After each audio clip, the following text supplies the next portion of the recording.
evening and welcome to tonight's show from DJNTV, Disc Jockey News TV. Tonight's show is brought to you by Electra Voice, DJ Event Planner, DJ Trivia, Odyssey Innovative Designs and Cases, NLFX Professional, Promo Only, and the DJNTV Insiders.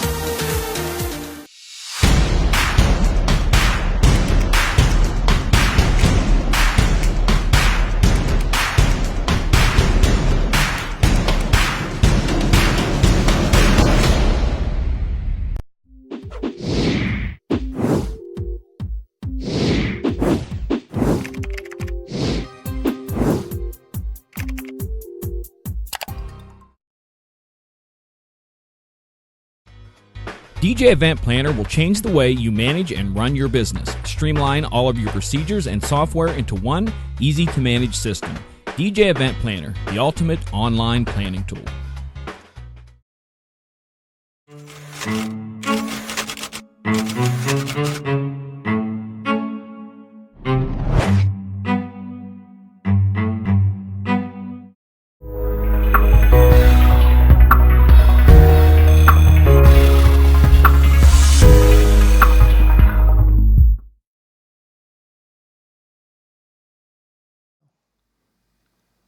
Well, hello, everybody, and welcome to your Monday night show.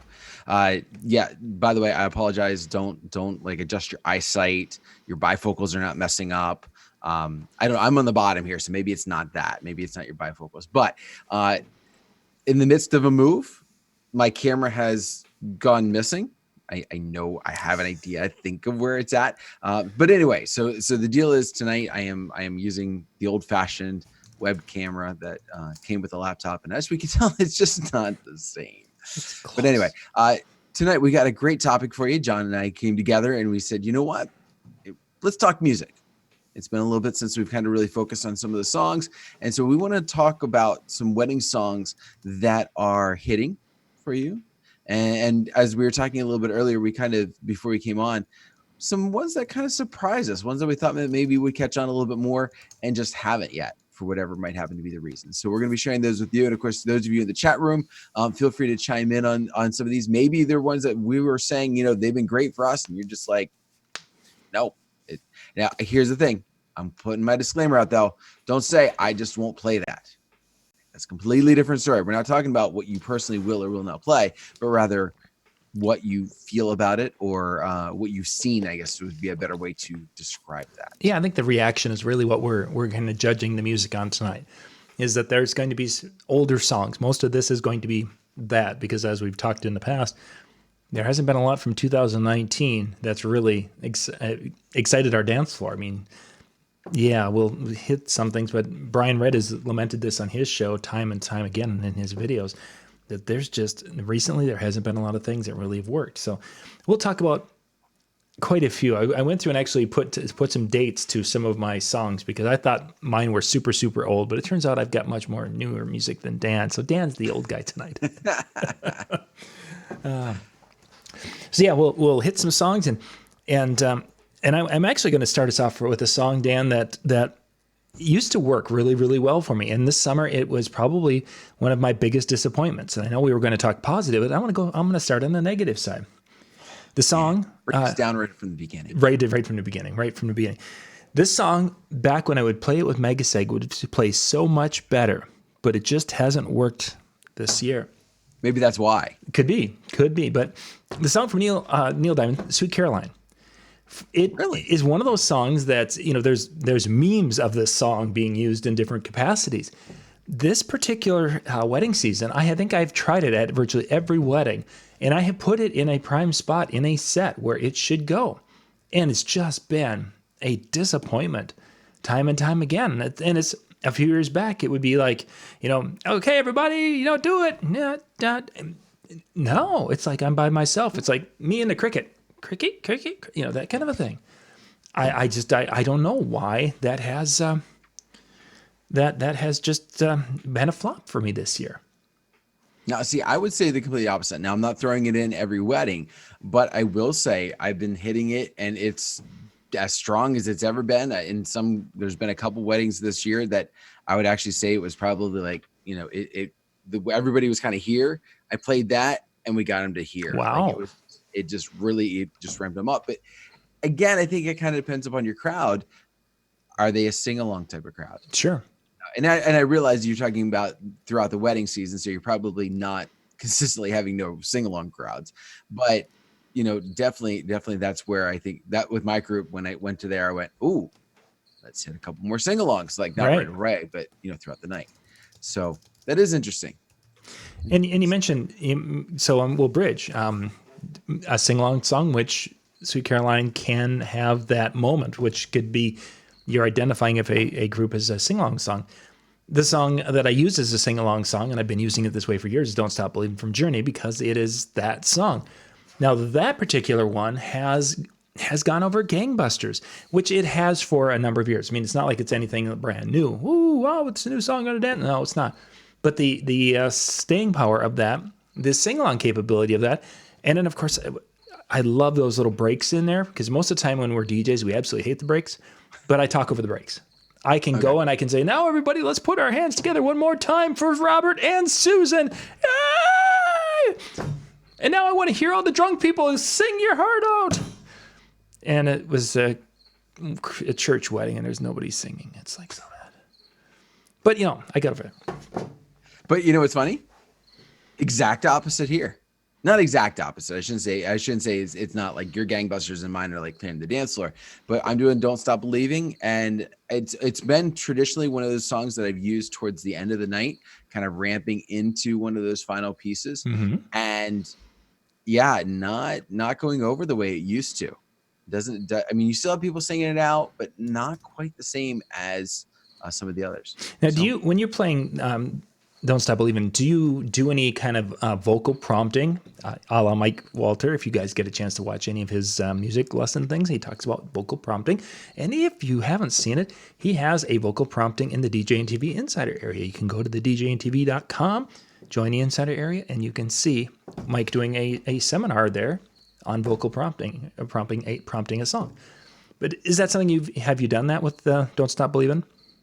I have not.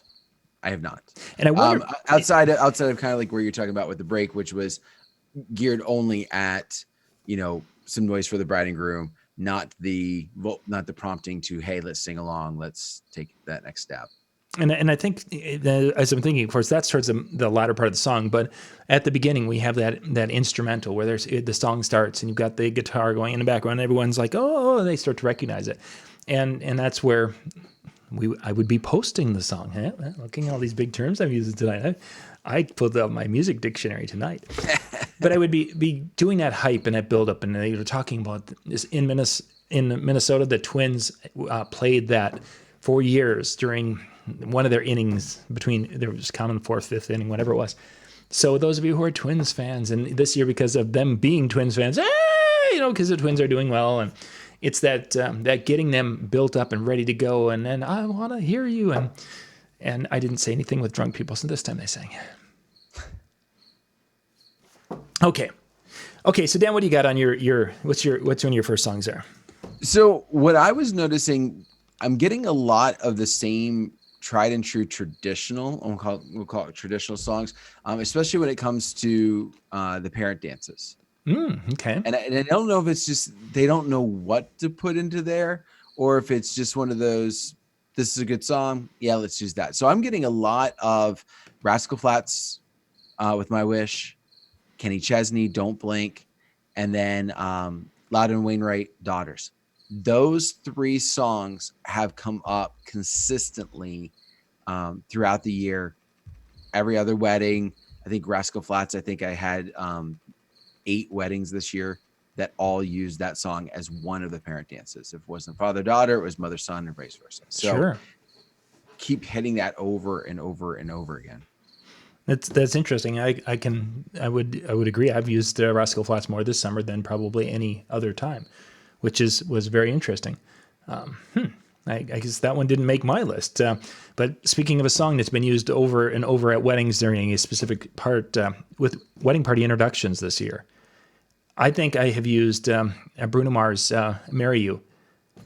Oh, I think almost every wedding, either whether it's been part of I'm doing the ceremony and we've used it for the recessional, or we've used it for the wedding party introduction. Almost there might be one wedding I haven't used that in some capacity. So, and that was one of my newer songs at 2010. So Wow, that old. it's interesting how some music like that will just all of a sudden get there and people just like are hitting it. And I'm guessing part of it might be due to maybe a Wedding Wire article saying, here's a great introduction song type of thing. I don't know. Yeah, definitely kind of a different side to it.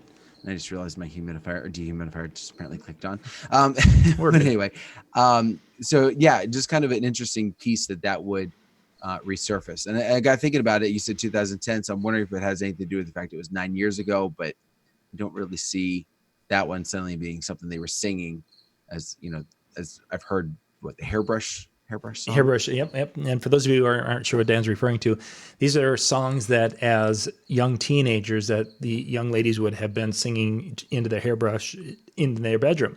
So back in our day, that would have been, well, towards the end of our but it would have been things like Tiffany and Debbie Gibson, for those of you who grew up in that era. That would have been. And then as you moved into the 90s and some of the boy bands, it would have been a variation of that, but not with hairbrushes.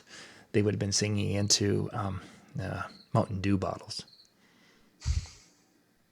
Yeah, that's it. Okay, so what are we up to next? So I have two.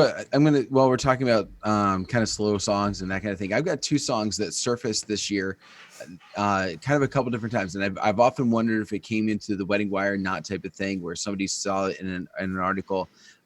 But when I've asked them about it, when they first was introduced, they're like, "Oh, I was just searching wedding songs, and these popped up, and I love them." One is from a group called Safety Suit, and it's "Never Stop," the wedding version. Never Stop. Yep. I've never heard it. This is a relatively short song, but it's very touching. The words are really cool. The way that they put them together. I mean, the lyrics are really, really solid, and from that standpoint, and it was introduced for the first time. It was beginning of April. I have used it in some capacity, maybe not every wedding, but maybe about every other, and it's consistently gotten good response. They don't necessarily know it. This is one of those that's been kind of I've been a little iffy. I'm like, I don't know if they're going to know this or not, but it's slow. So they're more willing to just say, okay, I'm going to go with this. And it just absolutely does wonderful. And then another one, and I don't know how you say the name, but it may be Ruelle, Ruelle. And the song is I Get to Love You. Again, another one. This is a couple years old. Hadn't ever run into it, hadn't come across them at all, and suddenly, again, popping up and showing itself again. And again, another one of those that's really kind of cool. This one, however, while the Safety Suit one is one that I've kind of chosen to throw in, this Ruelle one is one that the brides are consistently asking for. This is a song that just happens to be on their list of stuff I want to hear, or it's being worked into the last song of the night, or I've used it a couple times as one actually used it as a walk-in, as a processional. So just kind of seeing it into the ceremony as well. That's interesting. Yeah, those are two I didn't even have it on my radar whatsoever. So I'll have to check those up after the show. I'm going to stay away from the big 2019 songs for now. We'll come back and hit those a little bit later. I'm going to go in a direction of a little bit older country song from Brooks and Dunn. This one, I still get occasionally people who are looking for a slow belly rubber type country song, but they want something that can do more of a two-step type of a thing to that.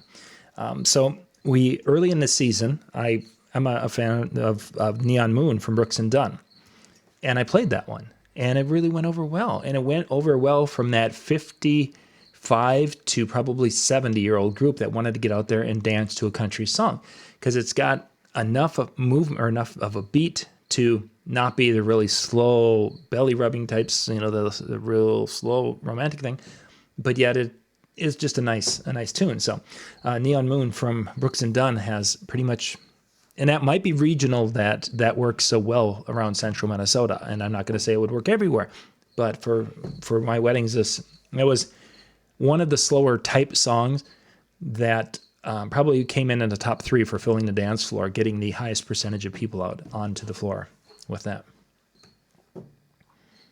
I can't remember the last time I played that song. Yeah. But definitely something to kind of keep back in that back pocket. Yeah, precisely. That's really what it was. Is one of those things that somebody asked about it, and it's like, oh, this is one I would play occasionally. But this summer, it's moved to the front of the charts, the playlist. So what do you got? So I'll tell you what. Let's break away from the slow songs. We need to pep it up just a little bit here. So what would you say? Give me a song that you would say that has been. Maybe we'll stay away from the 2019s. Okay. So what would you say is one that's still that's doing well for you? That's, let's say, from the 2000s. 2000s. I'm gonna go. I'll stay later. A more recent, probably the second most recent song on my list is "Shut Up and Dance." Okay. And that has still has done very, very well. But it's interesting that it does the best with the younger kids, the kids under the age of 10 and their parents, because the younger kids like that, I mean, my two youngsters, elementary kids, well, all the kids know it, but my little ones are like, that's kind of a favorite song of theirs. Ironically, their favorite 2 songs are Shut Up and Dance and I Love Rock and Roll. That's my children. But for that particular tune has gone over very, very well. Better than Uptown Funk or 24K, some of the other tunes that I thought would have been at that level. Getting into Uptown Funk, it's been a disappointment for me this summer. It just hasn't been the hook. That beginning. You could last year I could play it with that beginning and play the whole thing where I'm coming out of a slow song, and then people would just start, oh yeah, this is great, I love the song, and then they'd be there. It hasn't been that way this summer, so I've had to do some things where I'm doing more of a quick mix with it, where I'm dropping it in right on the the lyric coming out of a song and just basically that slam. Then I've had much better success with it, but I just haven't done well with that one. It definitely doesn't have the attraction, the floor attraction power that it used to. Like I'm on the outskirts. Oh, that plays. I'm going to come in. I'm going to come onto the floor. I'm going to rush the floor for it. I'm going to dance to this song because I like this song. And then exactly like you said, the energy, unless you are doing something to keep that up, they're not wanting the full song anymore. No. And that's something that's been, as you said, that's been a this year thing. Last year, they wanted the whole song. It was almost like if you got out before that, it was like, wait a minute. Yeah, what's the rest of it? I like this song. And a couple of years ago, we were having a conversation about Uptown Funk, the songs that are going to have that staying power. And we were kind of using as a barometer, for like a better way to describe it, Flow Ride is Low. Because Flow Ride is Low is still one. That one will be like, people come running to it. Can you play the Apple Bottom? You guys have heard them. And that's was such a surprise to me, is that Low, you could start that thing, on even a song ahead on the album, and people would probably know it's coming and scream and run to the dance floor. And yet, Uptown Funk doesn't make that.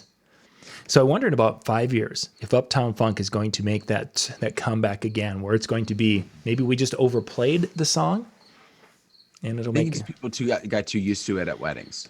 It could be. It's become like the modern age YMCA, for lack of a better way to describe it, for weddings. Now, with that being said, where I have had it requested a lot was for wedding party introductions. Oh yeah, I could see that. So it was almost like we want it a part, but we don't necessarily want it like main. So yeah, cool. Next, what do you have on your which direction? So I'm gonna go older. Nice. I'm gonna go older here, and not super old, but you want to think about the age of our your couples, just because majority of it anymore, it seems like where the sweet spot for them is going to be music that was late 90s, early 2000s. So couple songs that are just extremely, just like, again, everybody bum rushes the floor. Backstreet Boys, Everybody, Backstreet's Back. And then I will mix out of that into Spice Girls Wannabe. And usually I use the one breakdown that happens probably about halfway, 2/3 of the way through the song to go into it. And talk about having an energy level that's here and just taking it up a notch right there every time, because they love it. I mean, you get the couples and I'll even have a bride that I kind of be like, yeah, she'll be dancing around. Backstreet's coming and she all of a sudden like turns to her girlfriend and she's like, ah! And you know, it's that effect of, again, that Hairbrush song that we kind of alluded to before. Although, like you said, Mountain Dew bottle probably. But this time it's with a beer bottle and they're singing it out like crazy. Yeah, they're having some fun with that. So kind of going with the Backstreet. This summer I've had two of my grooms were in their mid-30s. And it just so happened in both cases that they and their buddies back in high school were lip syncing to some of the Backstreet songs. And the song that they jumped on was I Want It That Way. Because that's more of that. For those of you if you've seen some groups do this, you know, they can have one step forward and he sings a little and the next one steps forward and lip syncs, and they can do this thing. And at one of the weddings, he and his buddies were there. They hadn't done it since high school. And they're like, we think we can do it. And it was a hoot, because they knew enough of it. They knew the song well, and they knew enough of when they needed to go forward. The backup dancing side of it was gone, but the front side of it was there. So it was a cool, and that was just a case of knowing that they were from that era and saying, did you guys do anything in high school at your dances when you were having something? Yeah, we did. My buddies and I did. Well, let me see. I think I half wonder if that's this generation's Righteous Brothers Unchained Melody. Or no, I'm not Unchained Melody. You've lost this. You lost that love and feeling. Yep. Just because, you know, that was the Top Gun. That was the Tom Cruise, and you know, all the sorority guys or fraternity guys. For the longest time would want to do that at the weddings. And now that we've gotten to this point, you know, that's gone. You don't see that happening. Instead, you see a Backstreet Boys, I Want It That Way. Something like that being used instead. Yeah, certainly. Let's see. So a song that I hadn't played for a while, and it's an old song, but it came back this summer because of a 2019 song. Billy Ray Cyrus's Achy Breaky Heart has been like one of the most requested songs this summer. Yeah, that people were wanting to hear Billy Ray Cyrus, his Achy Breaky Heart. And they're out there and they're dancing and singing along to it and having a great time. Obviously, we have a wide range, because I've got people in their 20s who know the song because Billy Ray Cyrus was in Old Town Road and sang that in the remix version of it. And he brought that song, came back to the forefront this summer.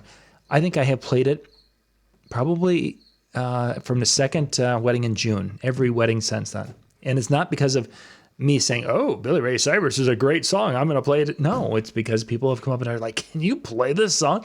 And it worked on the floor time and time again. So that's one of those head scratchers that, wow. I mean, when it first came out, it was big for like this long or whatever it was. And then became kind of a joke for this long, or, you know, for a while. And then here we are today. Interesting that. I mean, it doesn't surprise me that it would come back around. It kind of surprises me that you're getting that significant of requests. Again, I mean, obviously we're a few states away from you, but not a single request. Nobody's asked for Achy Breaky Heart.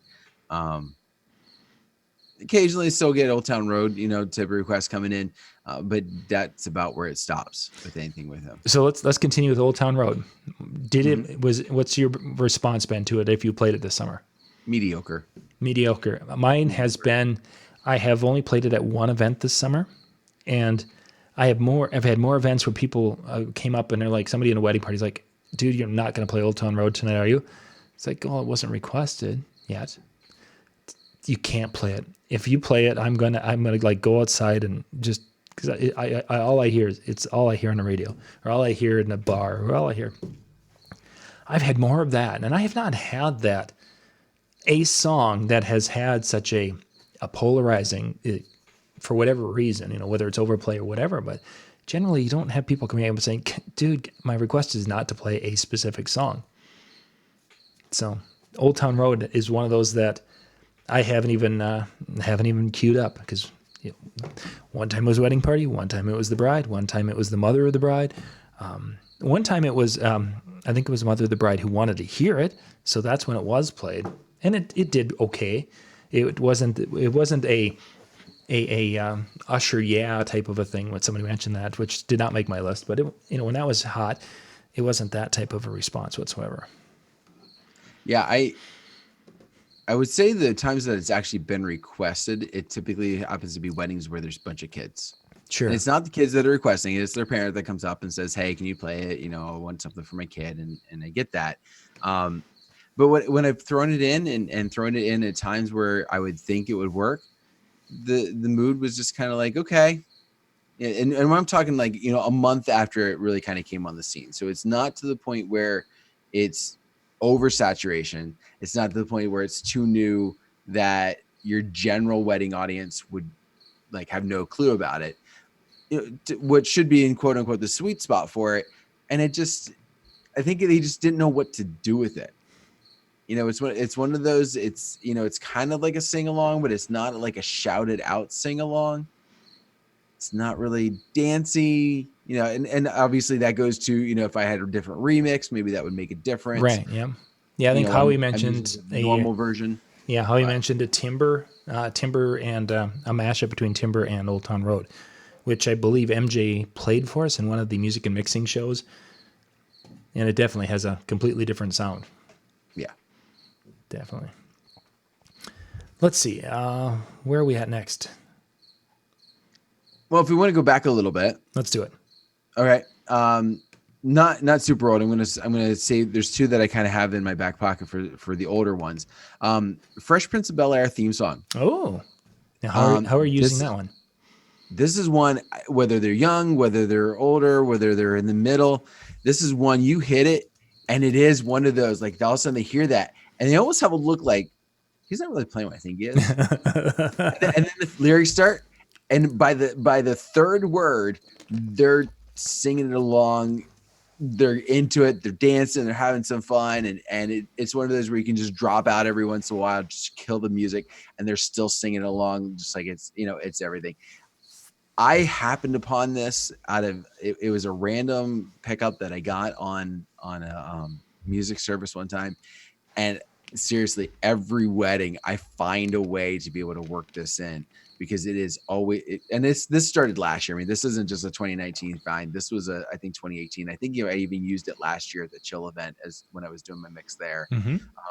Just people love it. People jump on it and sing it out and enjoy it. Nice. Yeah, one of those little quirky songs that make kind of set a person aside a little bit, or make you stand out a little bit, because people are like, did he do that? And when you can pull it off successfully, they're like, oh, this was awesome. Yeah. So disco is an area in which has this area has a love-hate relationship with that. For a while, we could do Gloria Gaynor and. I'm just going to complete. I Will Survive. I Will Survive. Great. Thank you. We do I Will Survive and We Are Family. Those worked for a period of time. They've fallen away. For a while, we could do the YMCA and Dancing Queen as kind of the two, and they've fallen away. For a while ago, Celebration was like a faux pas. And for some reason, Celebration has really come on as a solid song. It's like the old stereotype. The DJ is going to play Celebration in Brick House. Well, I don't do much for Brick House, but Celebration has kind of made its way back to a standard on the floor. And then probably the best is the Bee Gees' "Staying Alive." That has it was kind of marginal in the last probably 5 years, But last year and this year, the response to that particular track has just been surprisingly good. I mean, as far as it's always been a good song, but it didn't seem to pull people quite as well. There was a period of time actually when Dancing Queen would have scored higher on crowd reaction and bringing him to the floor for me than Staying Alive did. Now, that's not the case. Staying Alive has really become an anchor of a set, and it does really well for that. So, going back to the late 70s. And I don't really get into a lot of disco. Boogie Shoes, I think, is about the extent that I'll go, and that's more kind of a disco / funk type of feel to it. It just, I don't know. And this is where I try not to let my personal taste get in the way. I don't have anybody coming up and asking for it. All right. So it's one of those things where I don't have anything to the contrary, so I'm not necessarily been throwing anything in.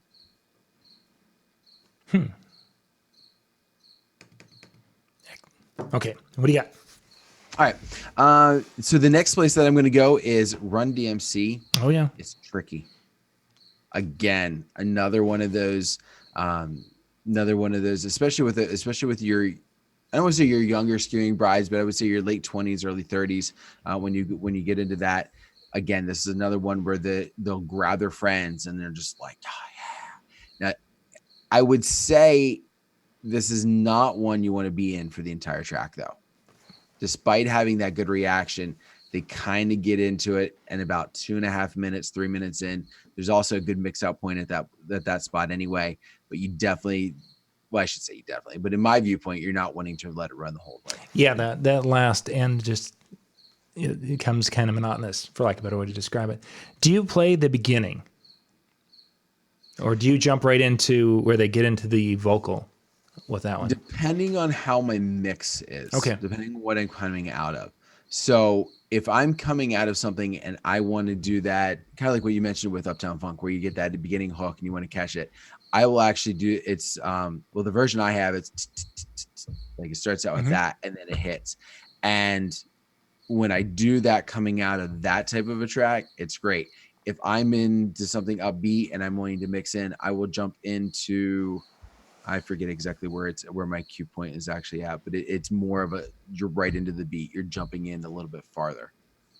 Maybe even starts with the chorus. It's tricky. Just something that there's no question where it's at. Mm-hmm. They can hear my cricket in the background. It must be moving in. The cricket's like right outside the door. This is an exterior wall right behind me, and it's right outside the door. And I opened the door and looked for it, and I can't find it. So I apologize for the cricket noise you guys are hearing tonight. It's that time of year where we have them. Okay, let's see. So kind of going, try to see if there's anything that fit in that. Yeah, this is a little bit newer than that, but I'll say any more upbeat is Fergalicious. We had this conversation that it was going over really well at high school dances, and the whole jump from Wannabe and then jumping to Fergalicious has just been crazy. The response to that, and you're seeing 40-some-year-old women out there who are just absolutely going bananas to dance and sing along to Fergalicious and knowing all of the words to the song, which kind of surprised me. But Fergalicious has proven it is not only a school, the prom song, but it's been making doing really well on the wedding floor or the dance floor this summer. So another one that kind of has resurfaced in strength. And for some of you may be like, it never really went away from me. Yeah. But Whitney Houston, I want to dance with somebody. And to the point that they want it from the beginning, like they want that lead in, like that, like when I've used it, and because I've always been, I hate the beginning. I think it's like 40 seconds. And it just takes forever. Yeah. But depending upon it was one of those, depending on how I was mixing in, I played it and I was like, really? Like they're into this. They shouldn't be this into this yet. Like, okay. But again, it's one of those where they're grabbing all their friends and they're singing this out. And before like it had a really great response probably 10 years ago and before, but then it kind of like just tanked for a while, like to I the would point that agree. Yep. nobody was really asking for it, nobody's really requesting it, and now it's just ramped back up where it's maybe not every wedding, but I would say all but maybe 3 of them this year it's been on a request list or it's been requested. So Yeah. just to see it kind of come to that surface, it's like, oh, okay. That's a good pick. I've had a similar response, but because of that beginning, I've just not, and I don't have a really great mix-in point that I like. I'm sure if I do, go find a different version, I'd be much happier. But I do have a short edit that I often will grab because it's enough to really kind of give them that taste without being overkill. Because the other thing is, like, the regular one is I think 5 minutes long. So if you're playing again that full version, after a while, they just kind of lose steam on it. For those of you out there watching in on the other channels, the chat room on YouTube, and I put that link up above in the chat, so you guys can go to it if you're watching it on Facebook or the other YouTube channels. The chat room on YouTube, that with that link, they've shared some great songs that we're not talking about tonight. There's some really big hits in there, some of them that should have been on our list, but we were only going to hit a few tonight. So thank you for those of you who are on the Facebook chat. We haven't our YouTube chat. We haven't engaged too terribly much because if we start, then Jimmy's going to start throwing out more weird, eclectic songs that are coming from anywhere. So I've got some of my biggest ones coming up here, and we'll be right back in just a couple of seconds. I want you guys to check this out.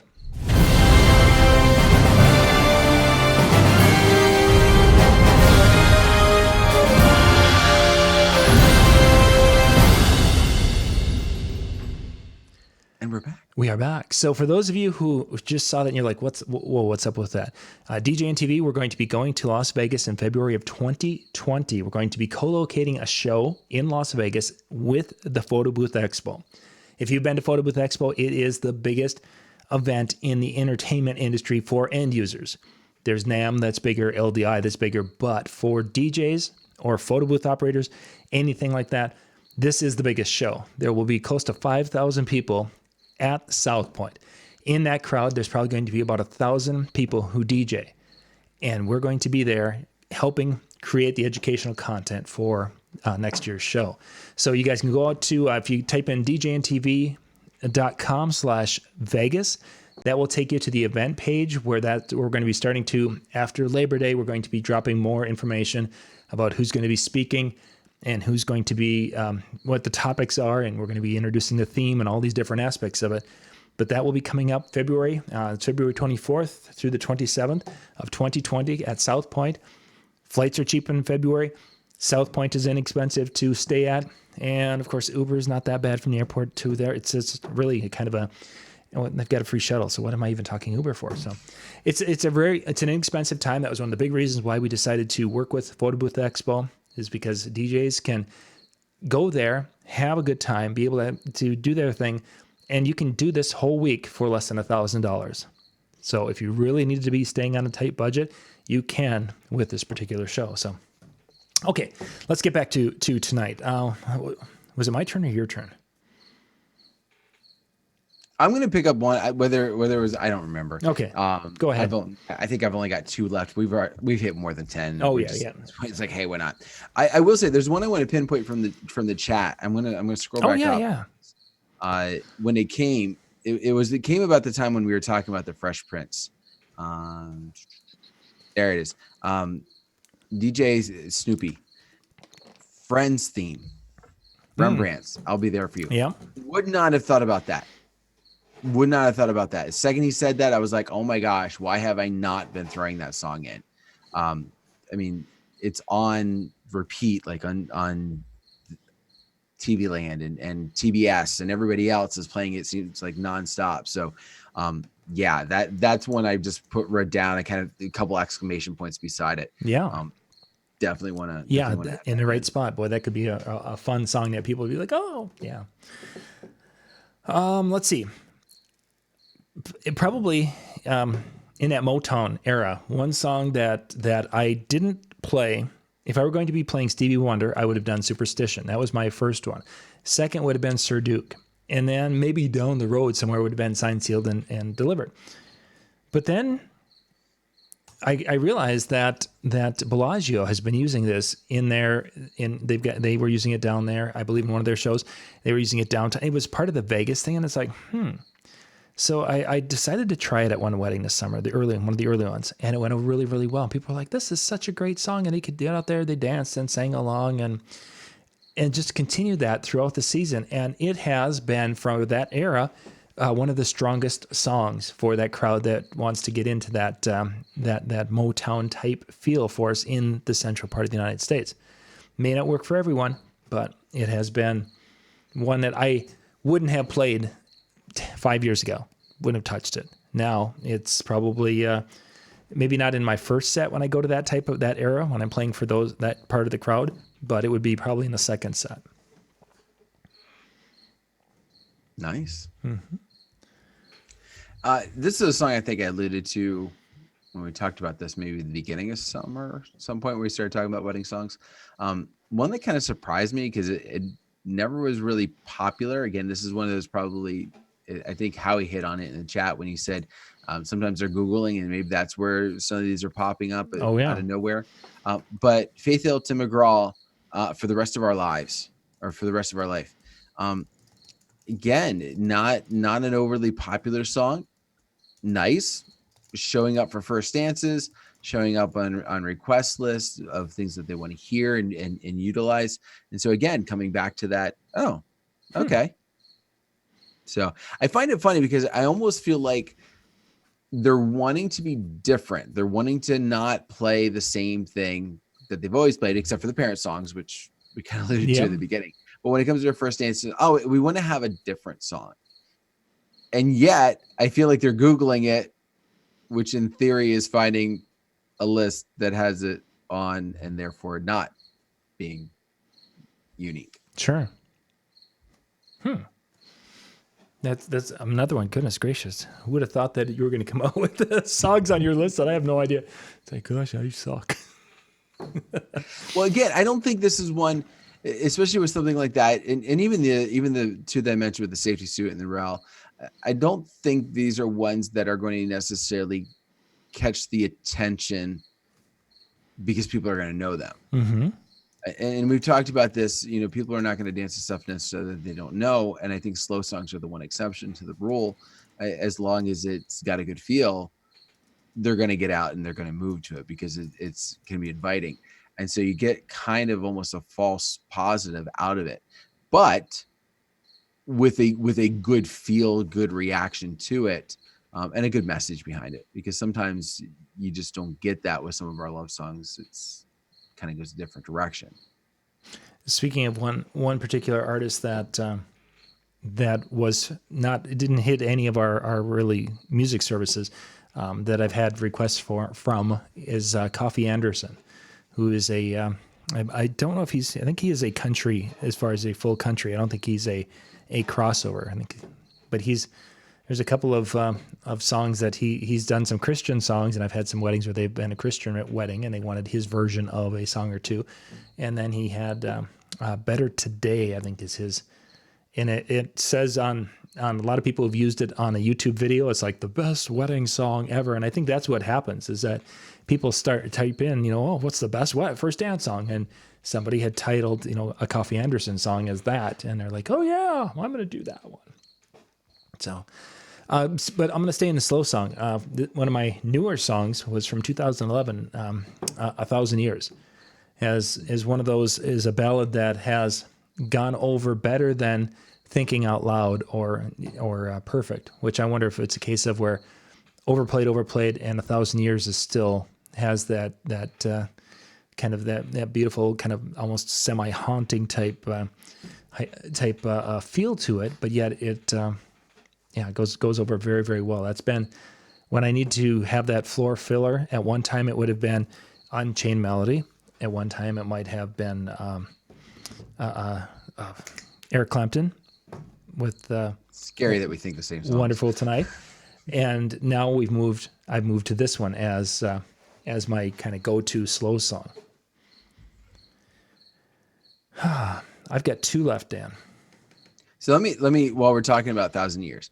So I haven't utilized it too much in the reception because it almost is a guaranteed song that's still going to be used in the wedding ceremony, Mm-hmm. but the piano guy's version. Yes. So that if a bride doesn't walk down to something traditional, She's probably walking to that. Walking down to 1,000 Years. Like it's just that's the way it ends up going. So That's very true. I two of the ceremonies that I did sound for, we did use it. Either one was for the candle piano guys, and one was the processional. And in both cases, they had asked for it because they wanted to have the real version played during the dance time. So it obviously is popular. Let's see. You have another. I have two more. Okay. I'm going to stay a little bit older with this one. As at one time, the Grease Megamix was like it. We play that and it went over everywhere. And even though it had some spots in it, if you're not familiar with there's two spots in Grease Megamix where if you have sensitive listeners that people become offended with that song. I never played it that much, but it was requested heavily. The song "You're the One That I Want." This particular summer, I actually did one of the Grease Megamix. It was a flop. You're the One That I Want has been one that's been kind of a strong song as the beginning of a set. But this particular summer, it's actually had even a better response than it had in the past. And I kind of was wondering if it was going to start to dwindle because we're getting farther away from the people who experienced Grease the first time. And then we're getting to the point in schools where they're not showing the Grease movie in drama class because there's a few things that would be, offensive to sensitive listeners or sensitive viewers. So they're just not going to do those in school like they did. So I kind of figured, there's going to become this time where You're the One That I Want is going to go away. But this summer, as I have been looking at it or playing, I'm not seeing that. It's been very strong. So you have one left? I do. Okay. I do. Let's. So the resurgence of line dances. All right. So we've had, Electric Slide, we had Cupid Shuffle, we had, yada, yada, yada. Those have seemed to go by the wayside for the most part. Get Up is still kind of, people just don't, I shouldn't say they don't. My experience, I should say, is that they want it, but they don't know enough to do it like halfway decent. So they're like uneasy and weird about it. But a resurgence with Macarena. A lot of requests suddenly coming through for Macarena. And it's like, okay, yeah. Like the first time it happened, I legit thought they were just trying to punk me. I thought, we're gonna see what this guy can play. Like we're gonna get him to play something really bad, and I was so hesitant to play it, and I played it, and it went, and I went, oh, okay. And then the next wedding, or maybe two weddings later, I had someone come up and ask for it, and I'm like, well, it worked last time. Let's give it a shot. And again, it was big, and I'm like. And I even had a wedding recently where the bride was like, listen, I really don't want line dances. If it gets requested, I just in and out, like don't be in it for very long. I played it and she's out there and I'm like, okay. Like this bride who told me she didn't want to do line dances and she was right in the middle of the floor of it all, just going doing crazy. it all. Yeah. So again, just shocked. But again, I think it's the time it went away for a while. We've talked, some of these, they go away. Now it's safe to come back. I think because of how long it took or the style that it was, how kind of weirdly popular it was, almost means it takes a little longer for it to be away before it's okay again. It's interesting. You mentioned the Macarena. The last night, tonight, and tomorrow night, I'm working with our church with their summer vacation Bible school. And of course, when they're doing music, then the senior high kids are up there leading the actions as you do in Bible camp type of situations. So tonight, they were doing one of the songs, and it hit an instrumental part of the song, and the senior high kids start doing the Macarena up on stage. There was no music to it; it's just they were doing that dance. And oh my gosh, here you've got this room full of kids, little kids, were like right on. So obviously it's somewhere these people are seeing it, hearing it, doing it, what have you, because there were first, second, and third graders who are like right on, and they're just doing it. It's like, you know how many years of trying to teach drunk people in a bar and they couldn't even get close to what these kids were doing? And I don't even know. I can't imagine that every morning it's like, okay, Junior, come on, let's do the Macarena. Let's go hand it. Yeah, no, it's not happening. So I think that might be probably the 2020. We might see more of that, especially when you have the younger ones who are getting into it. And my final one was the Get Up. A lot of you have mentioned this throughout. The way it started this summer is up here. The Cupid Shuffle is still very, very strong. People are requesting that, and they want to get out. It's generally the progression was, can you do the Cupid Shuffle? Great. Can you do the Cha-Cha Slide? Great. And then that would pretty much end our dance. So now this summer it was, can we do the Cupid Shuffle? Sure. And then while the Cupid Shuffle's on, then somebody comes up, can you do the Get Up? There have been 2 of the weddings. It was played twice. Pretty much every event after that mid-June timeframe, it's been played at least once. So now they don't know how to dance to it. I mean, if you guys are familiar with it, Rachel Lynch did a really good video on this where it actually went kind of viral for her and got her 100,000 views right away quick. Most people have no idea. Some people make up their own variation of it, which is kind of cool. But it's been popular. People are trying it, and I don't know if it's going to have, I don't think it's going to have the legs to be something for next summer, but it could be. It would definitely be something to be aware of, but it's not like some of the songs where, like Cha-Cha Slide, you can actually kind of coach them through it. Okay, now you're going to go that way, no, that way. And I mean, how do you, yeah. There's a lot of steps to it, I think, which is one of the reasons why, unless you really know it, people have difficulty to it. And I don't mean a lot of steps, but it's like it's not the Cupid Shuffle where it's the same thing over and over again. Like, I forget the number of counts before it repeats, but let's say it's 32, and you just repeat that the whole song. It's repeated, but yet then okay, now we're going to do something different, and it's repeated. Oh, now we're going to do something different. And it just has that different type of a vibe. But what I do find funny is the one line dance, if you will, that's disappeared has been the wobble. Mm-hmm. And I think it kind of along the same lines. People just didn't really know the steps to it as much. And so like I've thrown it in a couple times, and the number of people who actually do the dance is very few. People just dance to it. Yeah. And it's not the greatest dance song for if you're not doing a right. Yeah. Yeah. Cool. Well, that's my list, and that's Dan's list. You guys have had some great songs in the chat room tonight. We didn't get a chance to talk about a lot of those out there. Yeah, the wobble still goes really well at high schools here, but weddings, it's dead. There's nothing there whatsoever for that. So All right. Great. We're going to wrap things up tomorrow night. Brian and I will be back, and it will be at 10 o'clock Eastern at our regular time. Everything should work out that I can finish up VBS. Be back for tomorrow night's show. Tomorrow night, we're going to be talking about those of you out there who are lighting hitmen, and you're going to have to tune in to find out a little bit more about what that means. But I think it'll be kind of an interesting show here to hear us talk about some lighting situations and kind of define yourself as a lighting person. So. Yeah. Okay. They're talking about the Macarena. So just for clarification's sake, though, you're not going to take your wireless uplate and hit somebody with it. That is not what we mean. Okay, great. You just ruined my part of the show. Yeah. Don't forget. But if you actually hit somebody with it, they might want to tune in just to see that. They might, especially if it would be one of those shows where I let's see it. So you're on that side of me. So if I would like take the light and go like that, and then have someone in Brian's room bonk, Yeah, no, that would be good. That would be good.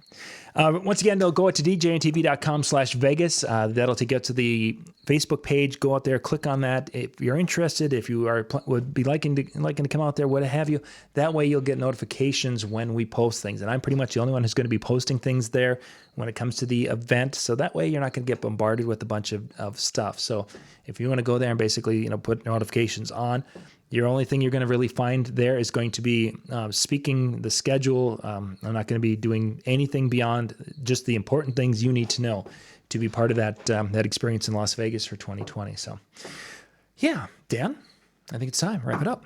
All right. Well, thank you very much for taking a time out of your Monday evening to join us, or if you listened or watching throughout the rest of this week, thank you very much for spending some time with us. Hopefully, you found some of the same tips that we did, but in the same respect, even more so, I'm hoping to give you some courage maybe to try some tracks that you hadn't thought about or really just haven't seen much response with in the past and go, yeah, maybe we try that one again. That's the whole purpose of tonight. But thank you very much. You have a wonderful evening, and we'll see you next time. Bye-bye, everybody. Bye.